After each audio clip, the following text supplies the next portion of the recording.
What's up, guys? Welcome back to the Horror Fan 88 channel. I'm back once again with another video. Here today to do another tag video. So this is the John Carpenter tag created by Sean Erschen. I was one of the people he tagged. So this should be a lot of fun. It's 10 questions. And yeah, so John Carpenter is my favorite director. He was really the first director that I wanted to dive into all of his work and just watch. And I eventually did. And he became my favorite director. So with that being said, let's just go ahead and get started. Coming in number one, favorite music score from a Carpenter movie. Of course, Halloween. Now I actually did kind of have a runner-up with this because Halloween and The Fog are my top two John Carpenter scores, but I went with Halloween. It's Halloween. It's iconic. It's classic. It's amazing. So, yeah, Halloween. Number two, most underrated Carpenter film. Now, Sean had a good one with Prince of Darkness. That one definitely is underrated. And I feel like Carpenter is just one of those directors that has a lot of underrated films in his catalog. So I just went with In the Mouth of Madness. This film, I feel, definitely is underrated. It's got a really cool story. You have the author Sutter Kane, whoever reads his books eventually go mad, and he goes missing, and they send Sam Neill and Julie Carmen's character to go find him, and they eventually end up in a fictional town from one of his books, and it's just a mind warp, this movie, but it's so good. And a lot of people would say this is Carpenter's last great movie, and yeah, so In the Mouth of Madness. If you haven't seen it, check it out. Number three, scariest scene from a Carpenter movie. So I'm going to go with the blood test scene in The Thing.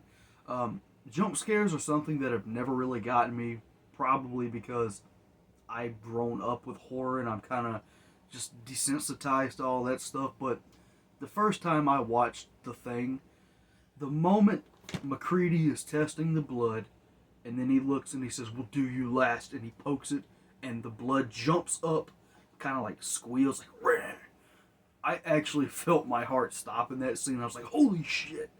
Very effective jump scare. That scene is filled with suspense, tension, and it goes with a great jump scare. The movie itself is a 10 out of 10, fantastic classic. So, The Thing. Number four, most suspenseful scene.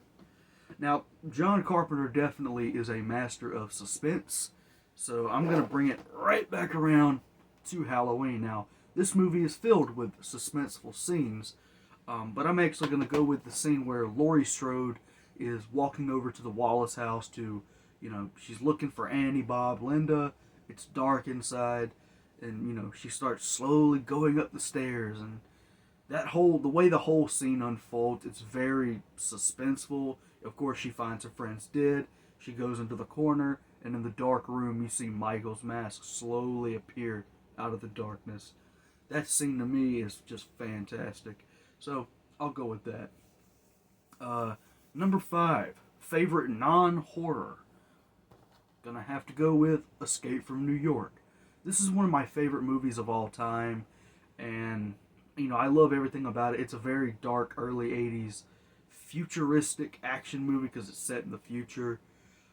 You have a fantastic cast in this movie. One of my favorite characters of all time, Snake Plissken, played by Kurt Russell. He's just a badass anti-hero. And, yeah, this movie is awesome. Number six, will Michael Myers ever die? Probably not, but never say never, I guess. There's been some definitive deaths for him before. Like, you could have ended it off with Halloween 2, him engulfed in flames and lying there dead. That could have been the end of him, but it wasn't. H2O, when she completely cuts his head off, that could have been a definitive end. We all know how that went. I feel like if they're gonna do something, it's most likely gonna be like a Halloween 2018 thing where you see Michael trapped in Laurie's cellar, the flames start engulfing everywhere, and then like you see him there, and then the moment he's gone, and then in the end credits you hear him breathing, kind of like, ah, he's still alive. You know, something like that. But as far as like a definitive death, maybe one day. Next up, number 7, best spooky atmosphere. I mean, come on. The Fog. I have a great experience with this movie because the first time I watched it, it was on a Halloween night.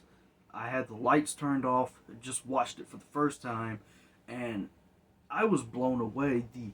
The score of the film is haunting.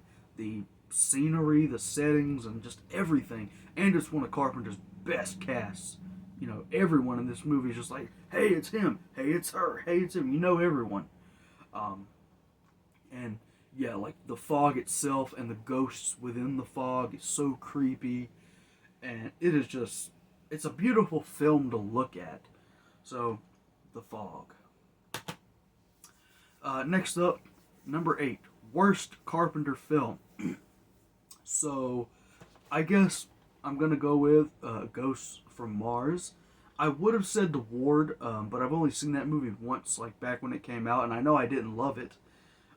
But, you know, I went with Ghosts of Mars, even though I still have a fun time with this movie. Like, I can watch this movie and have a good time, have a laugh. So yeah, Ghosts of Mars. Even though it's my least favorite, I guess, still don't hate it. So, yeah. Number 9. If he should direct a sequel to one of his films, which one would you want it to be?